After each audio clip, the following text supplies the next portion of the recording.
ठाणे येथील हॉटेल आणि बारमध्ये ठाकरे गटाच्या कार्यकर्त्यांनी भारत पाकिस्तान सामन्यादरम्यान टीव्ही फोडला। या घटनेचा व्हिडिओ सोशल मीडियावर व्हायरल झाला असून परिसरात एकच खळबळ उडाली आहे।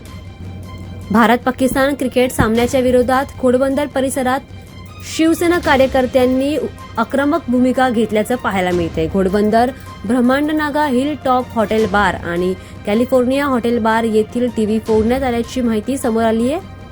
काल भारत पाकिस्तान सामना फायनल सुरू असताना हा प्रकार घडला। विभाग प्रमुख प्रदीप यशवंत पूर्णेकर यांनी सामना सुरू होण्यापूर्वीच हॉटेल बार मालकांना इशारा दिला होता की भारत पाकिस्तान सामन्याचे प्रक्षेपण केल्यास प्रोजेक्टर आणि टीव्ही फोडण्यात येतील।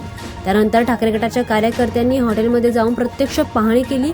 त्यावेळी सामना चालू असल्याचं दिसताच टेबलवरील पाण्याचा जग हातात घेऊन समोर असलेले टीव्ही फोडले। हा व्हिडिओ सोशल मीडियावर व्हायरल होत असून यावर आता विविध प्रतिक्रिया उमटत आहेत। या प्रकारामुळे ठाणे परिसरात एकच खळबळ उडाली आहे।